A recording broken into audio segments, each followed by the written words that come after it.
Good morning. So this morning is going to be part 2. We've been going over the first few letters of the Bible, BERESHIT. We started with BERESHIT, and then we realized that the next 3 letters, bara, repeated, and so we got another 3 more. Oh, of course, we're not on. Which ended us up at BERESHIT bara Elohim.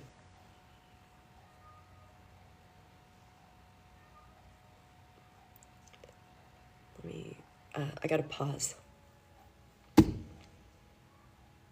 Or let my cat suffer. Let's let the cat suffer. She's not suffering. She's just outside. She thinks that when she needs to eat, it needs to happen now, and it doesn't. So let's get back to it. So again, we have this chart.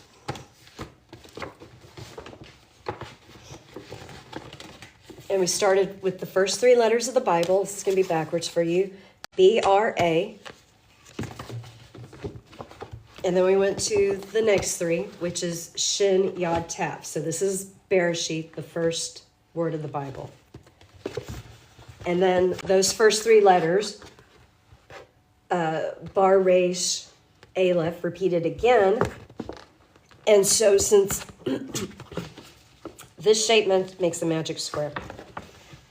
A 3x3 grid is a magic square. But a magic square with repeating or redundant characters inside of it is called trivial. And trivial is just not a word that we're going to use to describe the Word of God, right? It's the Word of God. We're not going to use trivial to describe it. You know what trivial means. It's like insignificant and important. Why would we use that word for the Bible?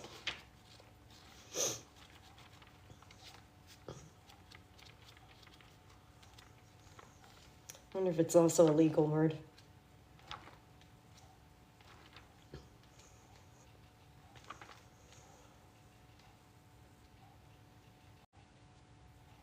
No. Okay. So then what we did was we added in the next 3 letters, giving us a 4x3 grid or 3x4 grid. And at this point, we realized this looks like the high priest's breastplate. The breastplate, the Choshen, was one of the 8 priestly garments worn by the high priest when serving in the Holy Temple. It featured 12 precious stones corresponding to the 12 tribes of Israel and served as a medium through which God provided direction to the Hebrew nation. The breastplate was perhaps the most conspicuous of all the 8 priestly garments worn by the high priest. It consisted of a rectangular piece of fabric, 2 zeres long and 1 zeres wide, folded over to create a square. The fabric was fashioned from 5 materials: gold that had been flattened and cut into thread-like strands, wool dyed techelet, wool dyed argamon, and wool dyed scarlet and linen. To create the cords used to weave the breastplate, a single strand of gold would be spun with 6 strands of techelet, argamon, scarlet, and linen. The 4 7-strand threads would then be twisted together, forming 28-strand cords. The breastplate featured artistic images designed in the fabric, seen as alternate figures when viewed from either side. 12 precious stones set into gold casings were embedded into the breastplate, upon which were inscribed the names of the 12 tribes of Israel. The gems were arranged in 4 rows and 3 columns. Thank you, Reuben. So what did we have here? 4 rows, 3 columns. It looks like the breastplate. So again, this is BERESHIT bara Elohim, or in the beginning, God.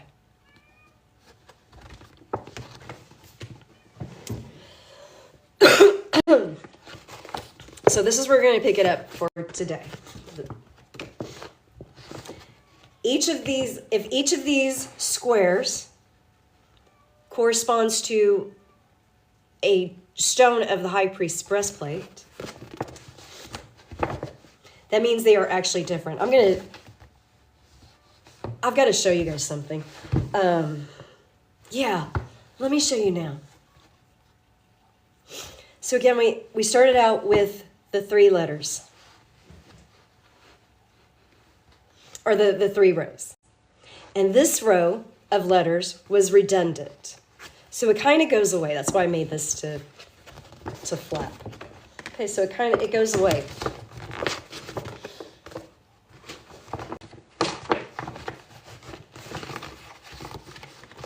And that moves up. With the stones. Now this is the high priest's breastplate is in Exodus.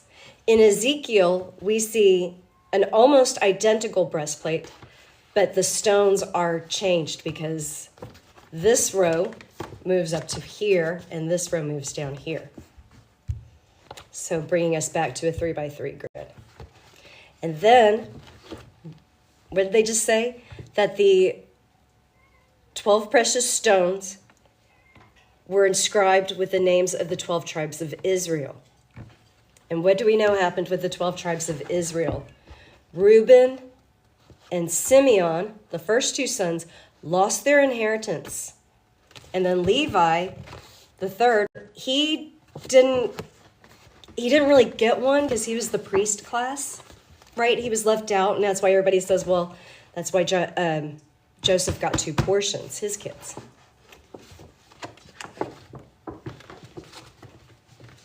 Of course, his brother Judah also had 2 kids, and through his 2 kids, or at least through one of them, Perez became the priestly line.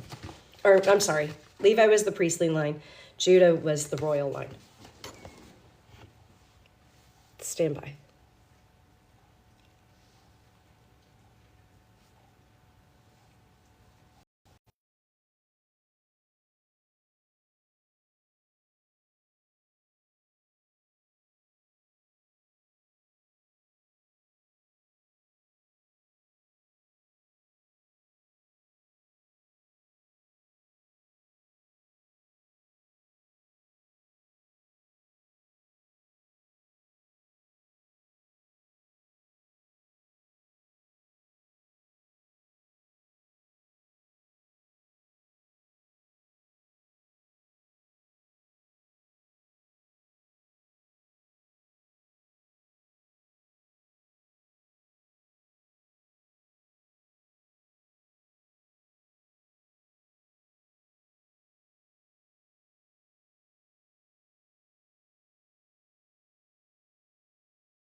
All right, so the interesting thing about these three events is that they are all happening on different lines. With the letters, we want to get rid of this line. With the stones, we get rid of this line. And with the suns, we get rid of this line. Curiouser and curiouser. Now, the way these stones were interpreted and the way they show up in our Bibles is a little sketchy. Because there isn't really a precise translation, because we do not know what these stones are. So we just guess. There's at least 40 different ways that they've been translated. And between the NIV, the Dewey Rhymes, and the King James, we have about 28. Almost all of them, though, agree that ruby is the first stone. Now, it could be a sardis, and it might not be a ruby at all. There's that. But it does correspond with the first stone. And so now I'm going to tell you a little bit about the book that I wrote. Ruby's the first stone, and this is a house, right? And did you know the Wizard of Oz matches the gematria of what we're studying? Yeah, so it does. And so does Wonder Woman. So how about if Dorothy's house crashes right here in the land of Beit in Bethlehem? And now it's Bedlam.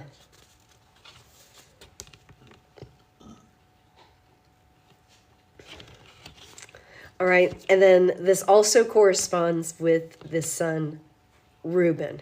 Ruby, Reuben. Excuse me. Again, we have the high priestess here.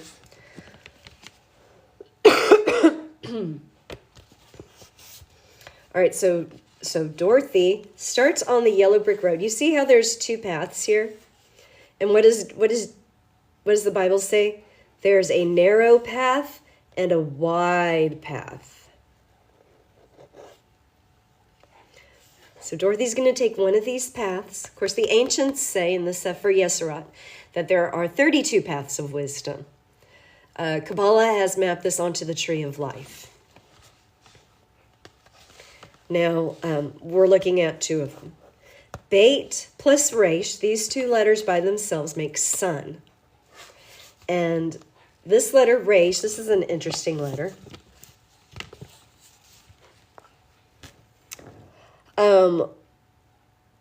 We think that this one corresponds with the stone topaz. Topaz is interesting because topaz, we know, has two varieties. It has a blue and it has an orange variety. And it correlates also with the sun Simeon. In our story, the letter Resh has one meaning, but it has two. It's the ancient meaning. Yesterday we talked about the ancient versus the modern letters and their meanings. The ancient letter meant rich, learned man. And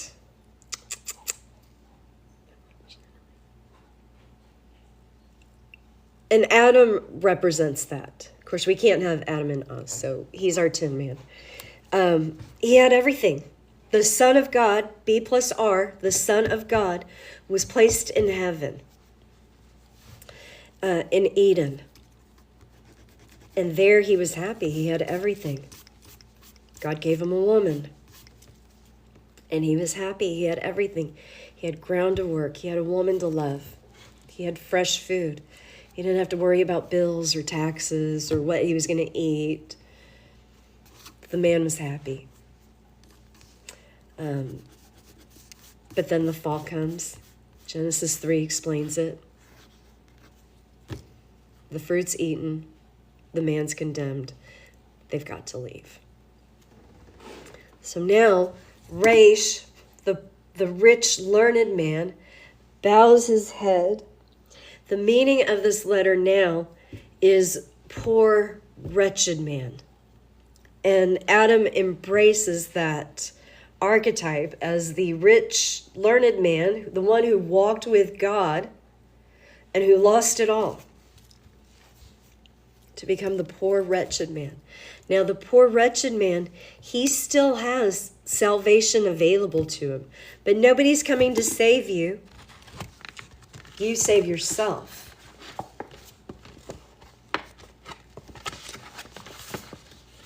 By becoming the Aleph, the master. Now, Aleph in ancient times meant ox. It meant leader and chief, but it was also an ox. You see how it looks like a longhorn? If you can't, I can show you because I've got one right up here.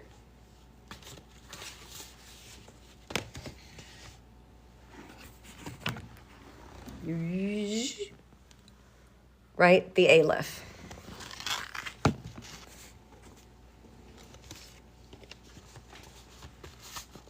It corresponds in the tarot with with the magician.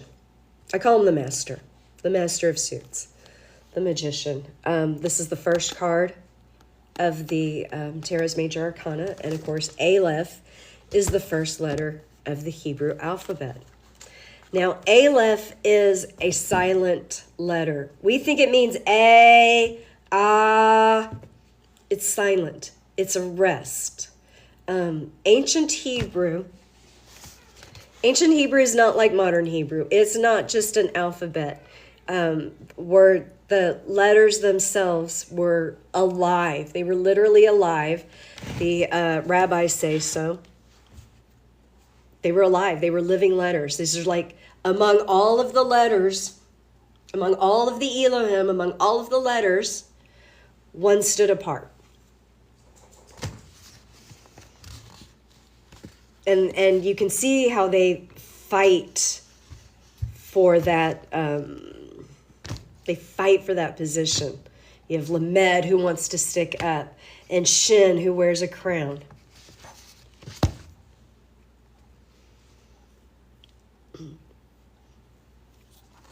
But our son, our poor wretched man, has an opportunity to become an Aleph. This person has not come to save you, right? The magician is not going to come to save you.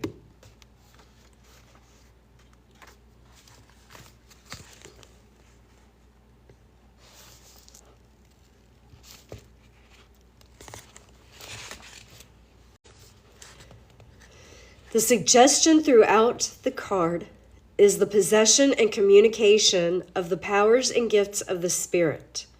On the table in front of the magician are the symbols of the 4 tarot suits, signifying the elements of natural life, which lie like counters before the adept, and he adapts them as he will. Beneath are roses and lilies, the Floscampi and Lilium convallium changed into garden flowers to shew the culture of aspiration. This card signifies the divine motive in man, reflecting God, the will and liberation of its union with that which is above. It is also the unity of individual beings on all planes, and it is in a very high sense, it is thought in the fixation thereof. With further reference to what I have called the sign of life and its connection with the number 8, how does the letter B look like? Oh, I'm sorry, we're on an A. Never mind. And its connection with the number 8. It may be remembered that Christian Gnosticism speaks of rebirth in Christ as a change unto the Ogdod. The mystic number is termed Jerusalem above and the land flowing with milk and honey, the Holy Spirit and the land of the Lord. According to Martinism, 8 is the number of Christ. Okay, I'm going to cross these things out because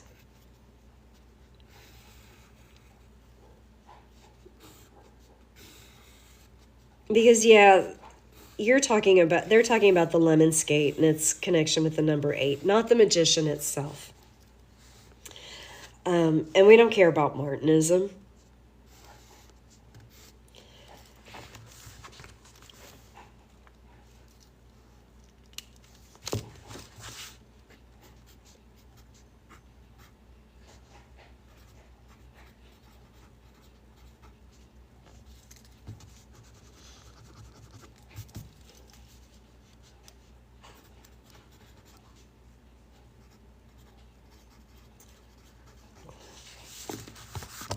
Okay, so we see that our poor, wretched man has an opportunity to become a master. And again, the suggestion throughout is the possession and communication of powers and gifts of the Spirit. Nobody's coming to save you. These are the first 3 letters of the Bible. That is what it says. That's what it says. Bait is source, plus Resh makes sun. Resh also is spirit. It is source breathing spirit into the sun, because God breathed the breath of life into the man, who can now become a master. This is the story of man. This is life. This is life. It should be this easy. This is the Bible. This is how it starts.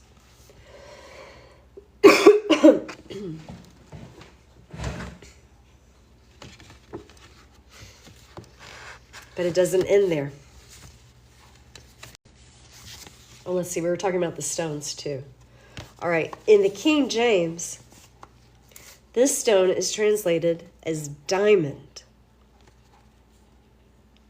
The other possibilities for this are emerald, which is a form of beryl, jasper, and a Scandinavian smaragd, excuse my pronunciation. Let's add Scandinavian to the list of languages I cannot read. Now, the interesting thing, of course, about the diamond, which we've talked about on the channel, is that was product placement. That was literally advertising for this new stone that just came out that King James was all excited about. The diamond. It was only 10 years earlier, under the reign of his auntie, Queen Elizabeth I, that the East India Company even got its charter. Diamonds had been around for a long time before that. And they had, of course, made their way outside of India. And inside India, it was known that diamonds were absolutely precious and a big part of their royal treasuries. In fact, some of the most fabulous diamonds to this day, they say, are Indian, right? Now, in the 1600s, the East India Trading Company started to really pull them out of India. They came into the royal courts by the time James began his reign, which was in 1603, I believe. We can look that up. King James, the 6th of Scotland, the 1st of England. Scotland comes first, right? The 6th of Scotland and 1st of England.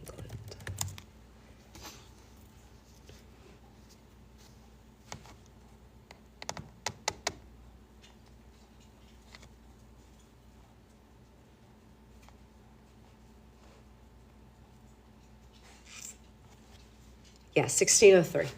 1603 is when King James took over. 7 years later, the King James Bible was written, and this is the first time we see the word diamond, which again were popular in the court.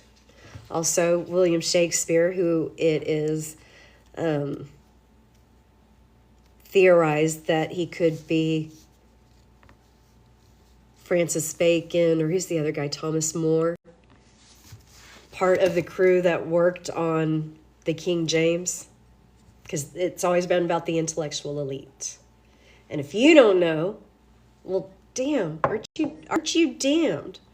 Aren't you damned for not eating of the fruit of the knowledge of good and evil?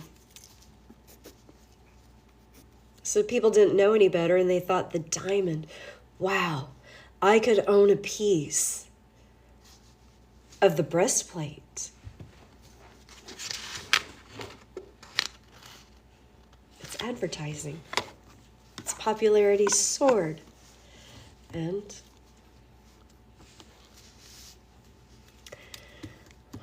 we need to look at the history of India and how it changed from the 1600s on, because the colonialism there is bad. The caste system there is bad.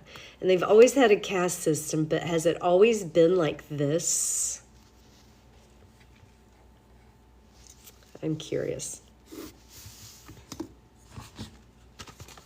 So there's our first little part of product placement here. We don't actually know what the stone is. If it is in fact a beryl, that is interesting, because you know how Jacob tells Levi, he curses Levi and Simeon in the blessing in chapter 49, and says, "You will be scattered. You'll be scattered." Let me show you all the places where a possible beryl might be. We have a barrel, a barrel, a barrel. Should be about 4 of them. A barrel and a barrel. Levi, in the blessing of Jacob to his sons in Genesis 49, Levi and Simeon are scattered, and there are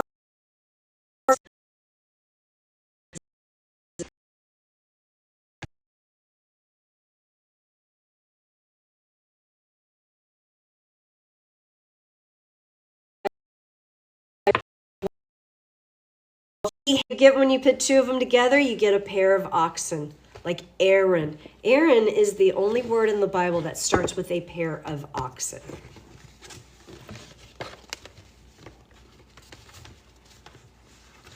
So the story has to keep going. And then the next letter we have is Shin. Shin, Yod, Tav.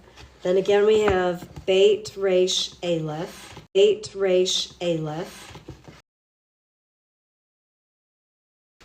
Down here we have Lamed, Hey, Mem. Elohim.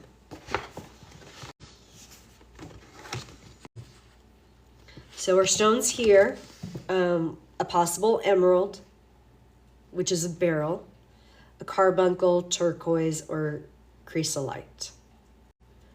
It's the 4th letter of the Bible, the 21st of the alphabet, has the numerical value of 300. And yesterday we talked about how Eve gets lost in the word, because Eve, the empress, is covered by the world because of these numbers. Shin is a whole lot of stuff going on. Now, the 4th son is Judah.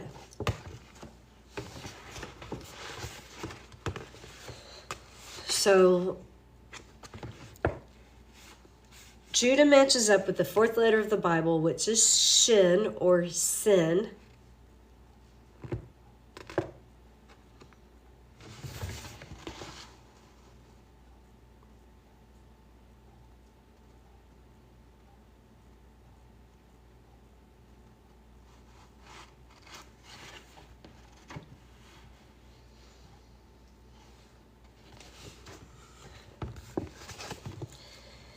And then we have the Yod. We talked about the Yod yesterday. So Judah, remember, he has 2 children. I'm sorry, he actually has 5 children. He has 3 children, and then he has 2. 2s and 3s are a big deal in this system. And they are twins and triplets. Or duos and triplets. I like twins and triplets just because it's easier to say. Twins and triplets are a big deal. You will recognize that triplets, again, is a musical term. We've used 2 musical terms so far in this alphabet. They just mean letters.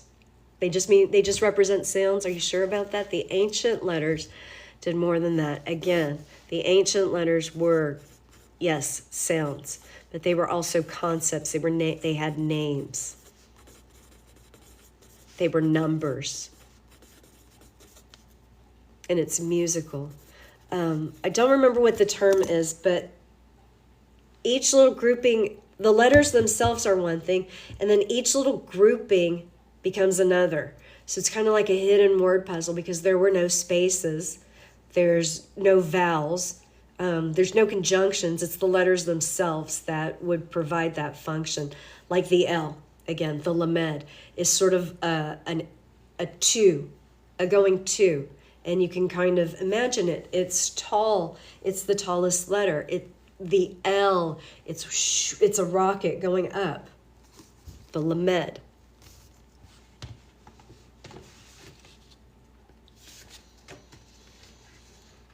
So the twins and triplets.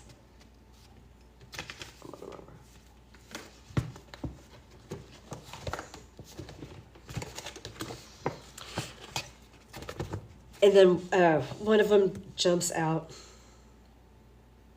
Shit, I'm going to have to pull out my tarot cards if we're going to tell this story. The story of Perez and Zerah. Now, here's the thing. When I first started studying the Bible, really studying it, it was because of the genealogy. Let me show y'all something. I don't think did I bring that page over here? Stand by.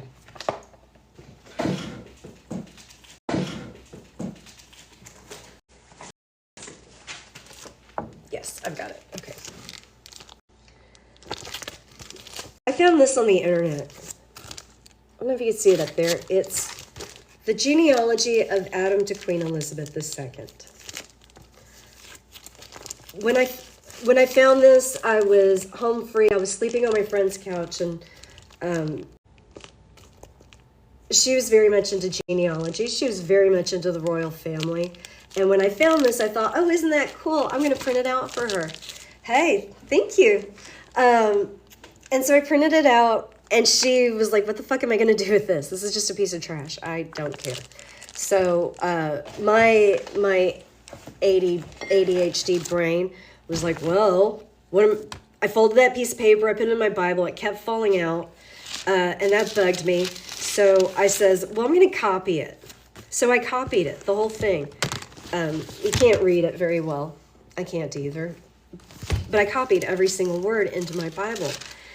And when I got to the end, I was like, you know, it really wasn't that many names. That wasn't that many names. That went all the way to Queen Elizabeth II. Her son right now is who's sitting on the throne. That's interesting. And I started looking at it, and I was like, oh, man, this dude's got a cool name. King Niall of the Nine Hostages, or Neil of the Nine Hostages. And I started with him. And then that blew up. Of course, he can't be real because the last Bible king. What? The last Bible king is Zedekiah. And his daughter, Queen Teotefi, she's just a fiction. She's in this genealogy, and this genealogy is why people are sitting on the throne today. But, you know, she's just fictional. That's odd. That's odd. So I asked my friend who I was staying with, who's the smartest person I know, how many generations do you think it would be to flood this, flood an area with your bloodline? And she told me, well, you know, my daughter-in-law, at their last family reunion, there were 500 people there, and that's all from the great-grandmother. Okay, that's a lot. That's a lot. And we're talking about Texas. Texas is a big-ass state, in a big-ass country, in a big-ass world. This takes place in Ireland, which is a small country, which never gets invaded by Rome. We know this because they call those times the Dark Ages. And they want you to think the people at this Dark Ages were uneducated, that they were primitive, that they were insignificant. And it's just lost to history. But I have exactly 50 names between Queen Tiatefi and King Neil of the Nine Hostages. I'm sorry, but God is just too fucking good. That's just too good. All right. We're going to get back to Judah and the letter Shin here in a second. Queen Tiatefi again descends from the last Bible king, King Zedekiah. And the Bible kings all descend from Judah. And that story is in Genesis 38. Judah has the 3 children. His eldest one, which just happens to be, by the way, Ra backwards. His name is He dies without leaving any heirs. So the second child, Onan, is takes on the wife to give her sons. And he too dies. So Judah is like, I'm not, my wife is already heartbroken. I'm not sending off my baby to die. It's this girl. She's got some fucking poisoned coochie. No. She can go back home and live with her daddy, and we'll call her when he's later. And of course, they're going to forget about her. And she knows that. And she knows she ain't got no poisoned cootie. They are just mocking her and being ugly. So she goes home, and she's a good girl, and she stays with her dad. And then she sees that Judah's in town. And Judah's wife has, I guess, passed on. And so we can excuse his behavior. I don't know if that's true. In any case, Tamar is like, oh, I'm going to get him. So she dresses up like a prostitute. And I'm assuming that she knows that Judah has a predilection for girls. And also, the Bible writers were obsessed with whores. So they throw a lot of that in there where it doesn't need to be. In any case, Tamar disguises herself as a prostitute, and Judah, unrecognizing her, goes to her. And she asks him, what will you give me for pledge? Because he didn't have any money. And he says, well, I'll give you my cloak and my staff and my seal. You would think that giving away a seal would be a big deal. But he gives them all to her.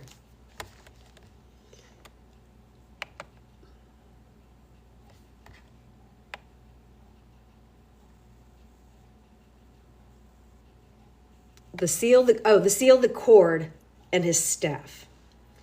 Okay, the seal, cord, and staff.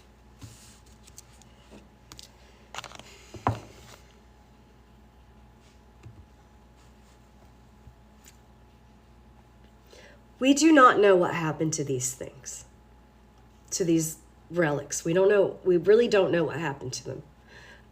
But we can assume that the seal went to Perez because his line became the king's and Zerah was sent away.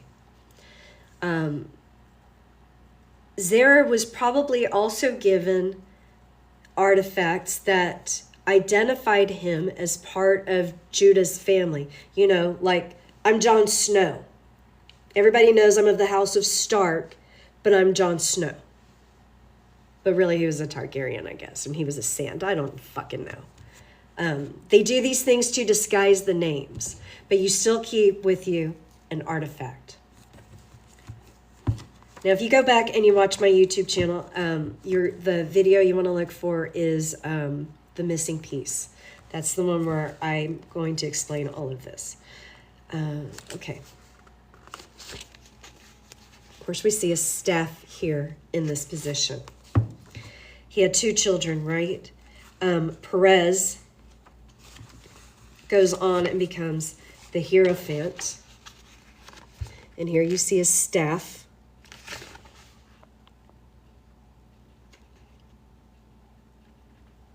And this might represent the cord. The other child who was sent away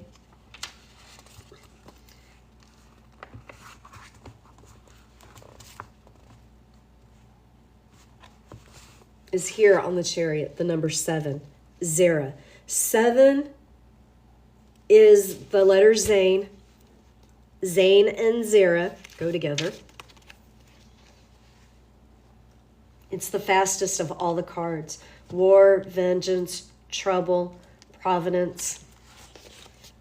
So they carry the artifacts with them.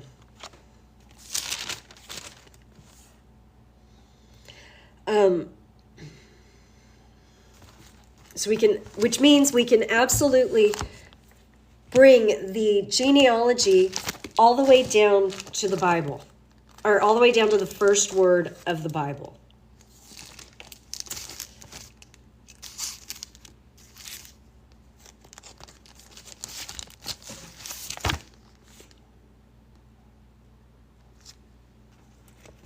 And oddly enough, when they get rid of the stones, that's the row that they get rid of.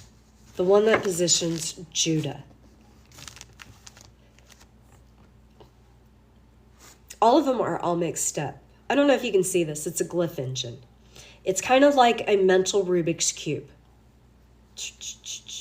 We got to put the stones and the suns and the letters, the right ones in the right place. And it's just mental work to open the ark. Why do they say that the tribes are lost? Because they don't know where to put them on the chart. This is the only reason that the tribes are lost. This is the reason that they do the DNA tests. And this is the reason that the tribes are lost. Because every year you hear about Israel they're going into China, they're going into these remote villages because they found a tribe. They found a tribe and they've got to rescue them and bring them home.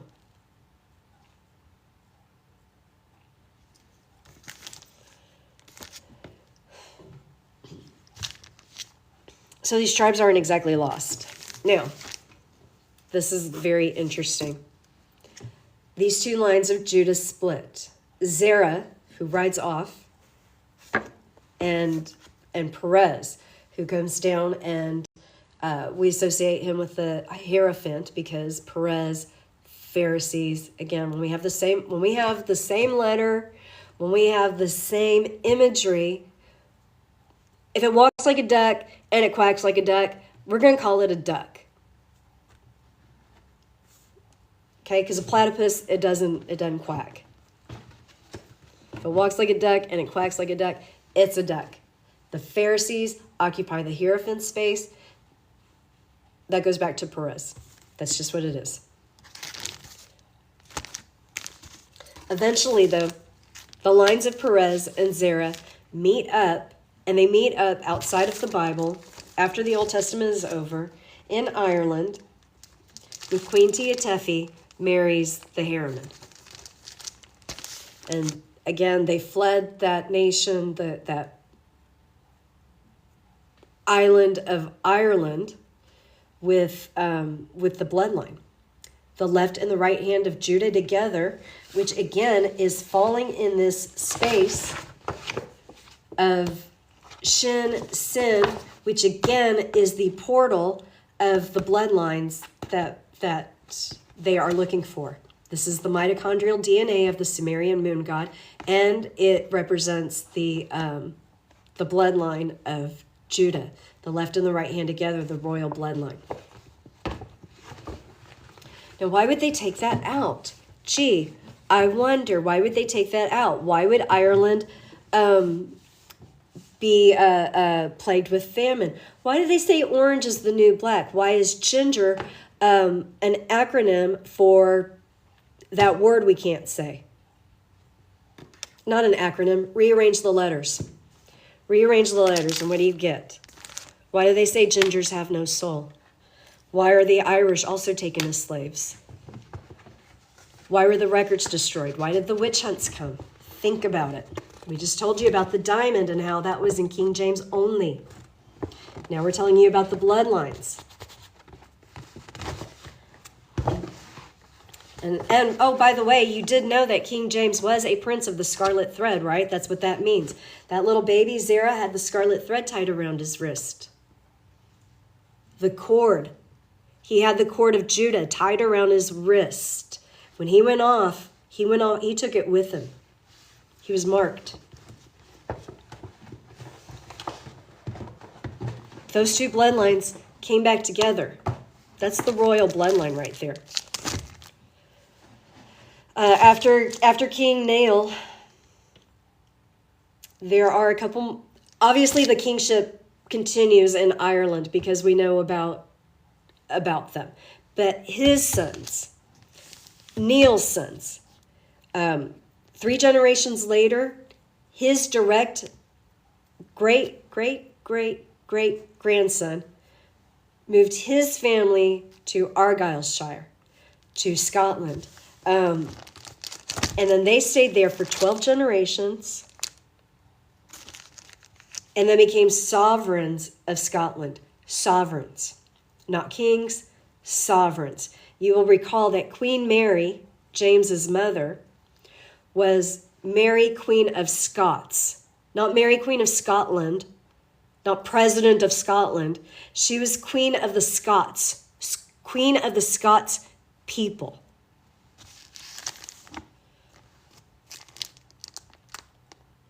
Queen of these descendants. This did not happen that long ago. We want to think this is like ancient history. This was kind of like last week.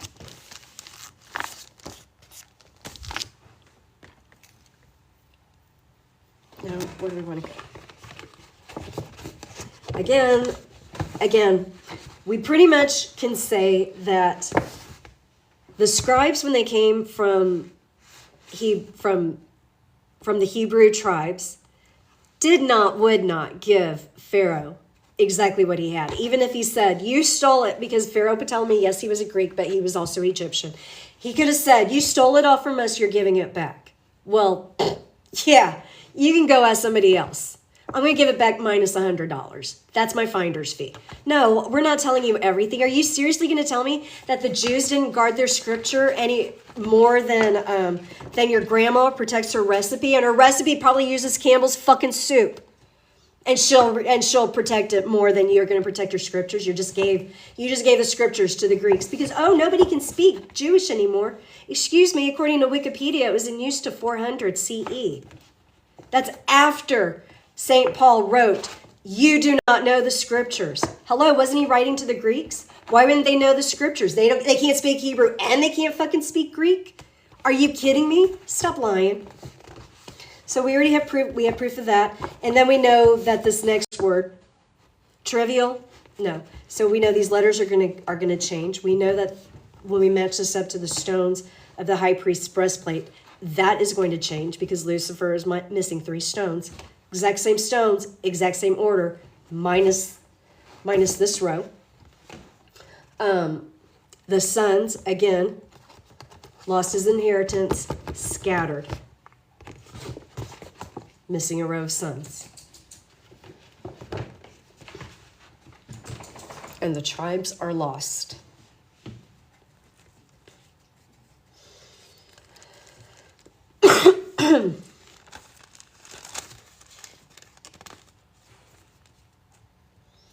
When we get to Argyllshire, that's when we see the introduction of the vril. So I don't know what happened there yet, but I know that's when it happened.